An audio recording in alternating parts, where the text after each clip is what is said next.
Just imagine दोस्त, मतलब we are sitting at 2023 and, और अभी तो इस टाइम पे दो टाइप की फीलिंग्स आ जाती हैं सामने। सबसे पहली एक फीलिंग आती है कि भाई 2024 में ये करना है, वो करना है, 2024 में क्या होगा। एंड दूसरी फीलिंग साइड की होती है कि भाई ये साल इतनी जल्दी कैसे खत्म हो गया, अभी तो साल शुरू हुआ था, व्हाट हैपेंड कि इतना टाइम इतनी जल्दी कैसे निकल रहा है। और आज वीडियो में शायद आपको यही दोनों फीलिंग होंगी, बिकॉज सबसे पहले तो हम 2023 का रिकैप लेंगे कि मेजर चीज इकोनॉमी में क्या क्या हुई, क्या क्या हाइलाइट्स हुई, क्या क्या सीखा हमने, और फिर जाएंगे 2024 में कि बड़े बड़े एक्सपर्ट्स, एनालिस्ट, रिपोर्ट्स क्या बोल रहे हैं कि 2024 में what to expect from the economy and the stock markets. 2023 क्या साल था यार। पहले साल शुरू हुआ हमारा अडानी हिंडनबर्ग क्राइसिस से। अब याद करो टाइम जब ये क्राइसिस खुली, भाई साहब एक तो हम सब समझ रहे थे कि ये अडानी हिंडनबर्ग सिचुएशन हुआ क्या है। इट वाज क्रेजी और इतने सारे क्वेश्चंस उठ गए थे on Indian economy, on Indian corporates, बहुत क्वेश्चन उठ गए थे। बट चलो अब तो सब क्लीन चिट मिल गया है और इसी साल अडानी का इतना सारा रकस क्रिएट हुआ around the Adani group. But अब सुप्रीम कोर्ट कमेटी ने भी क्लीन चिट दे दिया है, सेबी ने भी 24 में से 22 केस में अडानी को क्लीन चिट दे दिया है। सो एक चैप्टर तो हमें लग रहा है कि देखो it's come to a good close. अब आते हैं, उसके बाद आया G20। G20 was a massive success. I remember G20 पूरे समिट में India came out to be a super power. हमें इतनी अपॉर्चुनिटीज मिली, रिन्यूएबल एनर्जी में फोकस करना है, एथेनॉल में फोकस करना है, ईवी पे फोकस करना है। That was what was the G20 summit. फिर इस साल ChatGPT भी आया। किस लेवल पे उसका रेलेवेंस रहा है। एक तो सैम ऑल्टमैन पूरे time he was in the news, out of the news, कभी कुछ ना कुछ कंट्रोवर्सी में फंसे रहे। और ChatGPT AI जो आर्टिफिशियल इंटेलिजेंस, हम सबकी डिबेट क्या स्टार्ट हो गई, AI से जॉब खत्म हो जाएंगे, इस AI द फ्यूचर, और जो शायद डिबेट अभी भी चली जा रही है। And AI was open to the entire world. मतलब पहली बार आई थिंक हम सब ने सुना था AI के बारे में, बट इस साल हमने AI को एक्चुअली यूज किया और देखा कि AI होता क्या है। और फिर क्या हुआ, इंडिया ने रिकॉर्ड तोड़ दिया। अभी रिकॉर्ड शायद इतना अच्छा नहीं है, बट इंडिया ने रिकॉर्ड तोड़ दिया कि भाई साहब इंडिया की हो गई सबसे बड़ी पॉपुलेशन इन द वर्ल्ड। हमने चाइना को बीट कर दिया। फिर इंडिया का 2000 रुपए का नोट भी बैन कर दिया। ये हुआ, बहुत मीम बने। फिर इस साल एक बड़ी प्राउड चीज थी, इसरो। मतलब one of the highlights in this year completely, ISRO ने चंद्रयान से साउथ पोल मून पे लैंडिंग की, व्हिच वाज सो आइकॉनिक। मतलब इतने मिलियंस ऑफ इंडियंस को जो इंस्पायर किया है YouTube में। It was the most watch streamed video in YouTube history. That is the power. और ये एज इकोनॉमी आपको बताऊं जरूरी क्यों है, बिकॉज जस्ट इमेजिन एक आदमी सब YouTube में बैठ के, कितने लोग हमारे देश में देख रहे हैं how far Chandrayaan is going, देख रहे हैं द इसरो ग्रोथ। तो सबसे पहले चीज आप देखो कि कितना साइंटिफिक ग्रोथ माइंडसेट हो रहा है। पहले ही तो सिर्फ कॉमेडी कंटेंट दिखते थे या वो देख रहे हैं, टाइम पास देख रहे हैं, पहले ये सब कौन दिखता था यार। अब किस लेवल पे इंडियंस आर फोकस, किस लेवल पे दे यूनाइटेड, और उस पेट्रियोटिज्म की फीलिंग को आप बीट कर ही नहीं सकते यार। So this was a major thing. इस साल गवर्नमेंट ने ONDC ऐप भी लॉन्च की थी, उसके अराउंड काफी बज़ हुआ था। ये आई नो इकोनॉमी से रिलेटेड नहीं है, बट एक चीज तो we have to add, Shahrukh Khan की सर बॉलीवुड में एंट्री हुई थी। एंड अगेन मैं ज्यादा बॉलीवुड मूवी बफ नहीं हूं, मतलब I don't hate Bollywood, but हाँ आई एंजॉय, बट इतना भी ओवर, मतलब मैं ज्यादा इनटू नहीं हूं बॉलीवुड में, बट आई एंजॉय यार। शाहरुख खान की मूवी आई, क्या कहते हैं, पठान फिर जवान, मेरे लिए ये 2023 का एक हाईलाइट था, मतलब the return of Shahrukh Khan. Because I might not be a great admirer of Shahrukh Khan acting, is okay, अच्छी एक्टिंग है undoubtedly, but I am a admirer of Shahrukh Khan as a person. मतलब यार watch his interviews, watch his TEDx talk, Shahrukh Khan wit, Shahrukh Khan I don't know यार, just his aura. उनकी YouTube video का interview देखते हुए वो ऑरा पूरा आता है, and I am just star struck and or struck by that person all the time. So हाँ, if you love Shahrukh Khan comment box में हार्ट लिख के बताना। एक बहुत सैड चीज हुई इस साल यार, कि एक्चुअली काफी सैड चीज हुई। सबसे पहला Israel Palestine war happened, Hamas ने अटैक किया and it was completely uncalled for. I think इस साल ह्यूमैनिटी पे world wide, not only India, humanity पे क्वेश्चन उठ गया। जिस टाइप की चीजें हो रही हैं, कौन सही है कौन गलत है यार, ये हमारे जानने के औकात के बहुत ऊपर है। तो I don't know who's wrong who's right, but ये तो है, वॉर में कोई जीतता नहीं है, ह्यूमैनिटी जरूर हार जाती है, जो हार गई है। So that was extremely sad. India lost the world cup.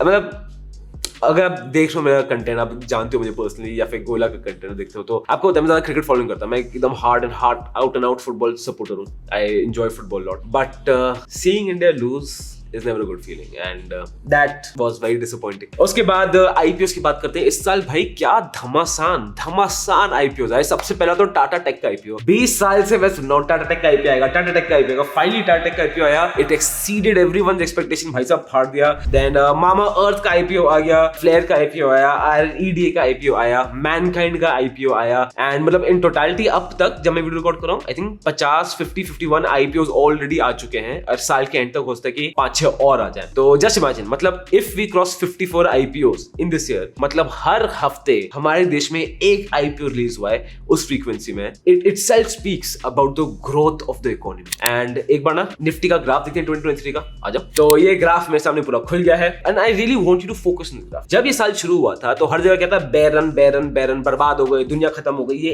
अप्रैल तक होता, बेयर रन खत्म, स्टॉक मार्केट खत्म, अडानी क्राइसिस एकदम सिर पे चढ़ गया था। उसके बाद सीधा मार्केट ऊपर भागा टिल जून जुलाई, और लोगों ने बोला भाई अब तो मार्केट रुकेगा ही नहीं, बुल रन ये वो। And just imagine the YouTube videos, क्या आपके सामने थी, ये बुल रन वो बुल रन। और दूसरों की इमेजिन करना छोड़ो, मेरी गोयला की खुद की यूट्यूब वीडियो देख लो, मेरे खुद की थंबनेल जैसे होते हैं, ठीक है। उसके बाद जून के जुलाई के बाद मार्केट नीचे करेक्ट हुआ, तब बेयर रन, मार्केट खत्म, मार्केट टूट गया, ओवर। फिर दोबारा बुल रन की बातें शुरू हो गई। फिर जब सितंबर में पीक लगी, फिर दोबारा मार्केट्स बेयर रन, खत्म, छुट्टी, ओवर ओवर ओवर। कितना हुआ था अभी रिसेंट, सितंबर अक्टूबर तो बड़ा ही रिसेंट था। और जब मार्केट्स घूमा तो अलग बुल रन की बातें चल रही। इस साल मार्केट्स ने 2 बार ऑल टाइम हाई टच कर लिया है। एक बार look at the entire growth और अपने एक बार ट्रेडिंग पोर्टफोलियो कंपेयर करो कि आपकी ट्रेडिंग ने इतना प्रॉफिट कमाया जितना ग्राफ ने कमाया। अगर नहीं ना, अंडरस्टैंड दिस, असली पैसा मार्केट्स में इन्वेस्टमेंट में ही है। अगर आप ये सोच रहे हो कि गोला मुझे तो अभी पैसा चाहिए, अभी पैसा चाहिए, ये साल कैसे निकल गया यार, एक बार सोचो। ये है रिटर्न्स। हम बुल बेयर बाय सेल, अरे ऑल टाइम हाई बेचे, क्या है सब। मैं आपको बता रहा हूँ, आने वाले हमें दोस्त बहुत ऑल टाइम हाईज एक साथ देखने हैं। अभी तो बहुत ग्राफ देखने हैं। असलियत में स्टॉक मार्केट में शिद्दत से पैसा कमाए वो लॉन्ग टाइम पे होता है। इस लेवल पे आप कमाओगे, इस लेवल पे आप कमाओगे पैसा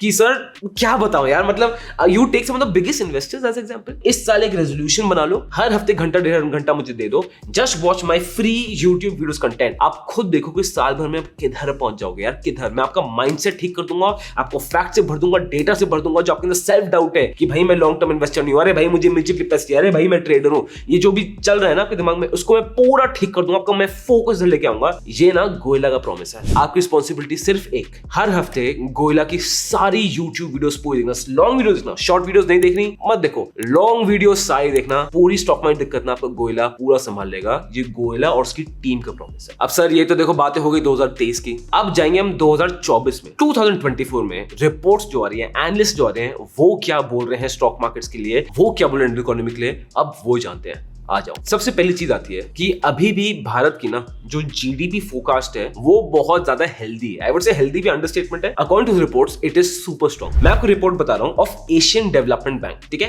एडीबी की रिपोर्ट है। उन्होंने ये दिखाया कि 2022 में भारत की ग्रोथ थी 6.8%, 2023 में वो हुई 6.4% एंड 2024 में इट इज फोरकास्टेड कि होगी 6.7%। अब एक और बड़ी इंपॉर्टेंट चीज है जो आप नोटिस करोगे, मैं इस वीडियो में आपको बहुत रिपोर्ट्स बताने वाला हूं, ठीक है। फिच की रिपोर्ट हो गई, वर्ल्ड बैंक रिपोर्ट हो गई, आईएमएफ की रिपोर्ट हो गई, Indian ministry of commerce report हो गई, मैं इन सब के बारे में बात करेंगे। अब ये जो रिपोर्ट्स हैं करती क्या है, यू नीड टू अंडरस्टैंड। ये रिपोर्ट्स एक फोरकास्टिंग रेडी करती हैं। Do they know the future? Of course not. इन सब के अलग मैट्रिक्स होते हैं, इन सब के बहुत बार अलग बायसेस भी होते हैं, बिकॉज जब आप फोरकास्ट करोगे सिर्फ आप पास नंबर्स भी नहीं कर सकते, आपको क्वालिटेटिव एस्पेक्ट्स देखने पड़ेंगे कि इंडिया में क्या पोटेंशियल है, क्या सेंटिमेंट है, यूथ कैसे, एक qualitative aspects. And you might see half glass full, I might see half glass empty, या वाइस वर्सा, राइट।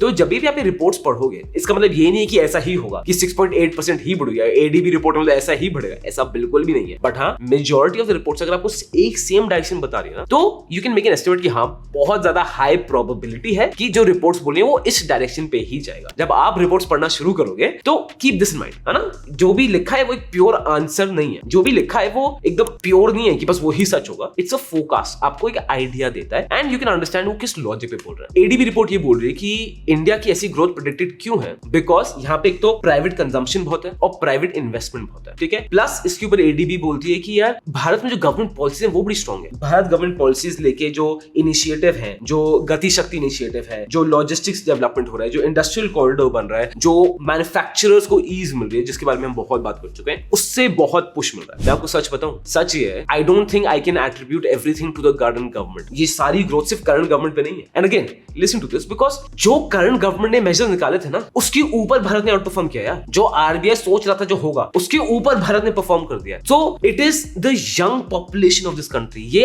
आपकी जिद है, ये मेरी जिद है, ये पूरे भारत की जिद है कि हमें आगे बढ़ना है and we are working hard. और वो इकोनॉमी पे डायरेक्टली रिफ्लेक्ट कर रहा है। तो हाँ, अब ये अंडर द मोदी गवर्नमेंट हुआ है, तो I will have to attribute it to the Modi government. Modi government अच्छे इनिशिएटिव्स लिए है, बट जिस लेवल के रिजल्ट्स आए ना, ये मोदी गवर्नमेंट के इनिशिएटिव से भी ऊपर है। And that is the positive strength जो हमारे देश में प्राइवेट ग्रोथ की हो रही है, जो एक प्राइवेट प्राइवेट डिमांड की हो रही है which is super super optimistic. और एशियन डेवलपमेंट बैंक ये इसने हाईलाइट किया कि ये जो इंडिया की ग्रोथ हुई है ना, ये ग्रोथ उसके बावजूद हो रही है जबकि भारत के इकोनॉमिक पीयर्स जो हैं, अदर मेजर इकोनॉमीज, वो इतना अच्छा नहीं कर रही, उल्टा वो तो नीचे जा रही है। और मैं आपको दिखा रहा हूँ, ये रिपोर्ट है OECD की, ठीक है, OECD इकोनॉमिक आउटलुक। वो ये बोलते हैं कि देखो यूएसए में एक फॉल आने वाला है ग्रोथ में। 2023 में यूएसए की ग्रोथ थी of 2.2%। They are forecasting that 2024 में वो गिर के हो जाएगी 1.3%। वहां पे फाइनेंशियल कंडीशंस और भी डिफिकल्ट होंगी, इन्फ्लेशन वहां पे और भी बड़ा चैलेंज बन सकता है in the future. This is what the forecast is. अब आते हैं यूरोजोन की बात करें। यूरोप में बात करें, देखो एक नेगेटिव इंपैक्ट ऑलरेडी है और इस साल तो बहुत ज्यादा नेगेटिव इंपैक्ट हो गया था।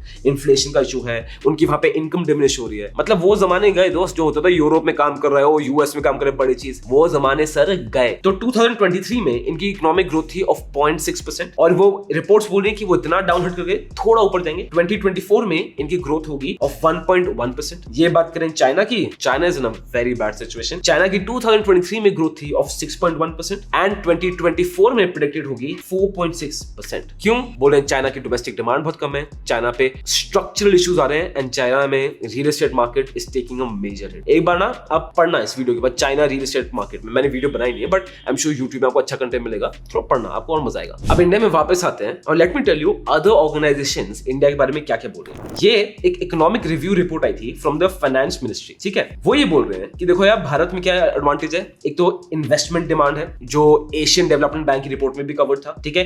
अच्छी इंडस्ट्रियल एक्टिविटीज हो रही हैं, स्ट्रॉन्ग ग्रोथ हो रही है, स्ट्रॉन्ग कंजम्पशन हो रही है एंड दे आर एक्सपेक्टिंग कि अभी भी भारत 2024 में भी will be the fastest growing economy in the world. ये है PSG चेंबर ऑफ कॉमर्स से। 2024-25 में India will be a $4 trillion economy. $4 trillion economy.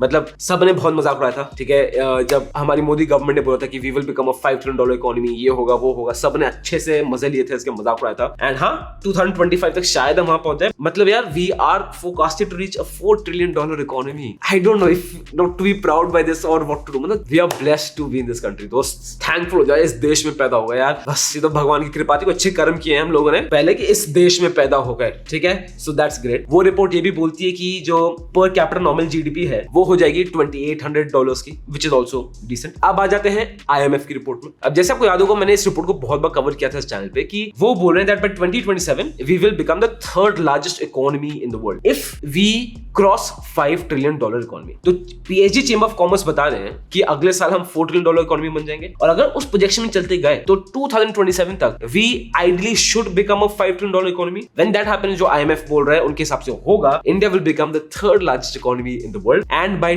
2047, लिख लो डेट, बाय 2047 IMF बोल रहा है कि India will not be a developing country, India will be a developed country. India will be a developed country. ये time वो होगा जब Europe के और USA के और ऑस्ट्रेलियंस इंडिया में आना चाह रहे होंगे to find jobs and that day will come, I promise you this. अगर आपको लग रहा है ना कि यार गोयला सुनने में अच्छा लग रहा है बट क्या एक्चुअली पॉसिबल है, इसको ब्रेक डाउन करते हैं। अगर इंडिया 2027 तक 6.5% से ग्रो करता रहे, 6.5% से, तो हमारा जो पहला माइलस्टोन है third largest economy in the world, वो हो जाएगा। एंड वहां से अगर हम 8-9% हर साल ग्रो करें by 2047, then we will be called a developed economy. Is it difficult? It is difficult. और ये ओवर ऑप्टिमिस्टिक लग रहा है, सुनने में लग रहा है कि भाई ये कैसे होगा, मुझे भी लग रहा है कैसे होगा, but have faith in your countryman. I have complete faith in our countryman. और वो दिखा रहे हैं, they are performing, you are performing, I am performing, all of us are performing and that is why India is performing. अब बात करते हैं sir inflation की, ठीक है। अब RBI का ये टारगेट है, वो बोल रहे हैं कि देखो फॉर 2024-25 आने वाले साल के लिए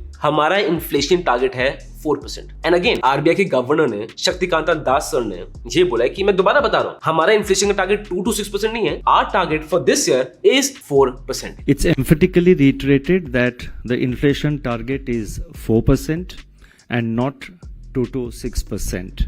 RBI गवर्नर ये बोल रहे हैं कि अगर इन्फ्लेशन 4% पे आ गया तो हम रेपो रेट कम कर देंगे। इसको भी समझते हैं। रेपो रेट क्या होता है? रेपो रेट वो इंटरेस्ट रेट होता है जिससे बैंक्स जिस इंटरेस्ट रेट पे RBI से पैसा लोन पे लेते हैं, ठीक है, दैट इज रेपो रेट। अब अगर रेपो रेट कम हो गया तो बैंक और ज्यादा पैसे उठा पाएगा RBI से, ठीक है, और जितने ज्यादा बैंक पैसे उठाएगा वो और बांटेगा, ठीक है, वो और लोन देगा। जितने ज्यादा लोन हमें मिलेंगे हम कंपनी जगा देंगे, हम भाई गाड़ियां खड़ी कर लेंगे, हम कंजम्पशन स्ट्रॉन्ग कर लेंगे, देश ऊपर जाएगा, राइट। तो इसलिए RBI ने बोला है कि मुझे इन्फ्लेशन कंट्रोल रखना है, हमारा इन्फ्लेशन टारगेट है 4%। 4%. And as you can see in this graph, हाँ जुलाई 2023 में our inflation was at ridiculous levels. Again, economy का भी issue था. I think demand बहुत बढ़ गई थी. But ये worldwide देखोगे तो it was a worldwide phenomenon. I can't just blame it on the government or India. ठीक है? But now the inflation has reduced to a drastic level and RBI के targets तो inflation को लेके बहुत ज़्यादा positive है. अब अगर इस साल आप चाहते हो कि गोयला यार इस साल I want to fresh start, जो कचरा होना था हो या जो बकवास होनी हो गई वो छोड़ो. I want to start investing from the basic. I want to create my portfolio from the basic and then I want to get the benefits of long term because इस देश में अगर long term benefit नहीं उठाया तो you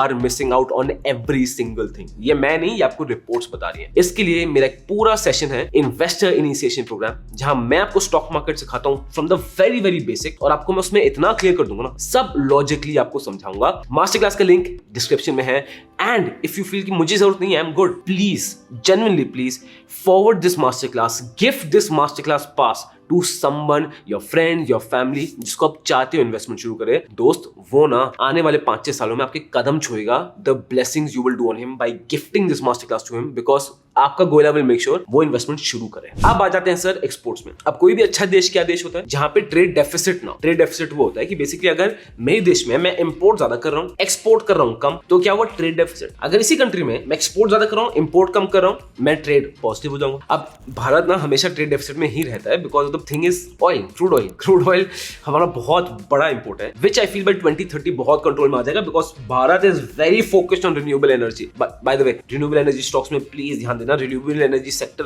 दोस्त होने वाला है, सेक्टर सोने का मतलब बहुत सारे सेक्टर्स होने वाले हैं बट रिन्यूएबल एनर्जी मेरा वन ऑफ माय फेवरेट्स है. ठीक है, तो उसको जरूर नोटिस में रखना. Coming back to the point, अब रिपोर्ट की बात करते हैं. PhD chamber of commerce and industry, इनका ये स्टेटमेंट आया. इन्होंने बोला दैट 2020-21 इंडिया का एक्सपोर्ट था $498 बिलियन. 2022-23 इंडिया का एक्सपोर्ट हो गया $770 billion and they are saying next year 2024-25 India का export will be $1,000 billion. $1,000 billion export. This is the level we are reaching. भाई इंग्लैंड जैसी छोटी मोटी इकोनॉमी के बारे में तो हम लोग बात भी नहीं करना चाहते. That is the level India is going to reach at. अब जो इतनी एक्सपोर्ट की ग्रोथ है इसमें एक बहुत मेजर प्लेयर है सर्विस सेक्टर. सर्विस सेक्टर ने पिछले 2 साल में 24% की ग्रोथ दिखाई है. 24% and it is truly commendable. और मेरे हिसाब से तो ये बढ़ता ही जाएगा. इसका रीजन एक ये है कि बिकॉज एक तो इंडिया में मैन्युफैक्चरिंग ईजी हो रही है, हमारे प्राइसेस बहुत कंपेटिटिव हैं, हमारी क्वालिटीज काफी हाई ग्रेड हो रही है. सारा क्रेडिट यहाँ देखो हमें नहीं जाता, इंडिया को नहीं जाता. यहाँ पे एक क्रेडिट एक और चीज को जाता है चाइना +1 पॉलिसी में. लोग क्या चाहते हैं, इंटरनेशनल इकोनॉमीज, इंटरनेशनल कॉर्पोरेट्स के जाते हैं कि भाई चाइना से डिपेंडेंसी कम करें. इस चक्कर में वो इंडिया पे आ रहे हैं. अगर इंडिया से थाईलैंड और वियतनाम जैसी कंट्रीज का 80% कंफर्ट लेवल भी है ना मैन्युफैक्चरिंग, बस 80% तक, तभी भी हम फाड़ देंगे. हम इतनी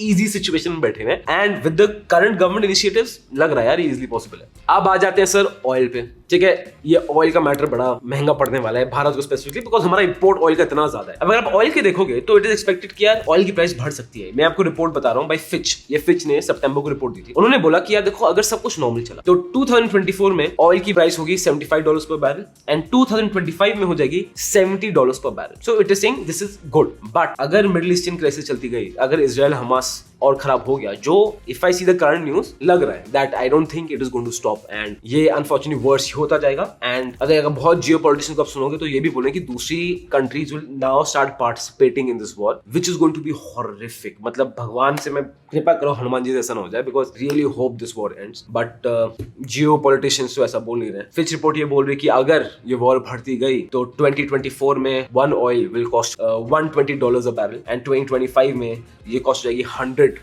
per barrel and it will be a major shock for India. India को झटका पड़ने वाला है इससे 100% पड़ेगा और इंडिया छोड़ पूरी वर्ल्ड को इसमें बहुत झटका पड़ने वाला है. And I would say India is the best out of the lot to handle this झटका. But yeah, this is the current situation. फिर आ जाते हैं क्रेडिट ग्रोथ पे. ठीक है, थोड़ा सा इसको पॉजिटिव साइड में जाते हैं. इंडिया में क्रेडिट ग्रोथ काफी बढ़ी है. क्रेडिट ग्रोथ मतलब कि लोग लोन ले रहे हैं, कंजम्पशन के लिए लोन ले रहे हैं. और ये बड़ा सरप्राइजिंग था बिकॉज आप देखोगे इंडिया में इंटरेस्ट रेट बढ़े. ठीक है, बिकॉज इन्फ्लेशन बढ़ा तो गवर्नमेंट को बचाने के लिए इंटरेस्ट रेट बढ़ाने पड़ रहे थे. तो जब लोन महंगे होते हैं तो लोग लोन छोड़ लेंगे. बट भारत में उल्टा हो रहा है सर. भारत में लोग भर भर के लोन दे रहे हैं which is so positive. And again ये सरकार खुद सरप्राइज थी कि ये कैसे पॉसिबल है, इतनी स्ट्रॉन्ग डिमांड कैसे आ रही है. And that is why I am telling you, जो मोदी गवर्नमेंट करी है इट्स गुड बट जो इंडियन इकोनॉमी ने आउट परफॉर्म किया है ना, it's not only to the Modi government. वो हम यूथ पे जाता है, हमारी पॉपुलेशन में आता है, वो हम लोगों पे जाता है and it deserves a huge amount of applause. अब आरबीआई को क्या टेंशन हो गई है? आरबीआई को टेंशन ये हो रही थी भाई इतनी क्रेडिट ग्रोथ बढ़ रही है, सबने अभी लोन ले लिए, ऐसा ना हो कल कोई एनपीएस हो जाए, एनपीएस होंगे ये वापस बैड डेट हो जाएंगे, फिर बैंक दोबारा खत्म, इकोनॉमी दोबारा डाउन टर्न, बहुत मेजर झटका पड़ता है। तो इसको बचाने के लिए आरबीआई बड़ा सेफ था, बोला कि कैश रेशियो बढ़ा दो और वो बैंक इंटरेस्ट बढ़ा दो। इस साल ये बहुत हुआ है क्योंकि इस साल क्रेडिट ग्रोथ 15.9% की हुई है। It is crazy. अब व्हाट आर यू एक्सपेक्टिंग कि अब आने वाले टाइम में थोड़ी कम हो जाएगी एंड इन द ईयर 2023-24 ये हो जानी चाहिए 13 to 13.5%। Again 13-13.5% it's extremely high credit growth. अब इसके दो मेन रीजंस बता रहे हैं और ये रिपोर्ट क्रिस्टल रेटिंग्स की है। वो ये बोल रहे हैं कि सबसे पहले देखो, एक तो इन्फ्लेशन भारत में कंट्रोल में आ जाएगा, जो आपको बता रहा था, इन्फ्लेशन कंट्रोल में आ जाएगा। इन्फ्लेशन कंट्रोल में आ जाएगा, चीजें मतलब सस्ती हो जाएंगी, थोड़ा कंट्रोल में आ जाएंगी। जब चीज सस्ती हो जाएंगी तो शायद लोग इतना लोन ना ले, इतना क्रेडिट ना उठाए काम करने के लिए या कुछ सामान खरीदने के लिए। That can be one reason. दूसरा रीजन ये है कि अथॉरिटी सोच रही है कि यार देखो इतना 2023 के सेकंड हाफ में इतना ज्यादा क्रेडिट ग्रोथ बढ़ गया, इतना ज्यादा बढ़ गया, तो ये तो थोड़ा बहुत है ना कि कम आ जाएगा। वो हम प्रेडिक्ट करेंगे चलो थोड़ा अब कम आ जाएगा, अब इतनी पेस ऊपर नहीं बढ़ेगा, अब थोड़ी पेस स्लो हो जाएगी। So that is about the credit growth, जो स्लो होगी, अनडाउटेडली स्लो होगी और शायद थोड़ी होनी भी चाहिए, बट इंडिया के लिए it is still very strong. अब बात करते हैं अनएम्प्लॉयमेंट की, और अगर आप जॉब करो या आपके लिए सुना बड़ा जरूरी है, ठीक है। ये रिपोर्ट है WTW की सैलरी बजट प्लानिंग रिपोर्ट। वो ये बोल रहे हैं कि इन 2024 जो एक एवरेज इंक्रीमेंट होगा in a person salary that would be of 9.8%, और ये बहुत ज्यादा है, ठीक है, compare to other countries significantly है। मतलब इस रिपोर्ट में ये भी बोला है कि इंडिया फोरफ्रंट में है in the Asia Pacific region for salary increments. मैं आपको बता रहा हूं, लिख लो, आने वाले साल में ये अमेरिकन, यूरोपियन, ऑस्ट्रेलियंस, जहां पे इनको इंडियन से प्रॉब्लम होती है ना, वहां जाते हैं, ये यहां पे आएंगे नौकरी के लिए। आप उसको लिख लो। और ये पूरी सैलरी ग्रोथ तब होगी जब 2024 में एक global economic slow down predict हो रहा है। आपको याद है मैंने यूएसए का बता रहा था, आपको चाइना का बता था, यूरोप का बता रहा था, सिर्फ इंडिया में ही बढ़ता रहेगा बिकॉज इसमें बहुत मेन 3 चीजें जो इंडिया के लिए काम कर रही है। सबसे पहले रीजन है इंडिया की यूथफुल इकोनॉमी, ठीक है, इतना ऑनलाइन ग्रो कर रहा है, इतना स्टार्टअप कल्चर ग्रो कर रहा है। यहाँ पे देखो वर्कफोर्स तो है, बट उन वर्कफोर्स के पीछे ना अब दोस्त कंपटीशन बढ़ने का दे आर प्रेडिक्टिंग।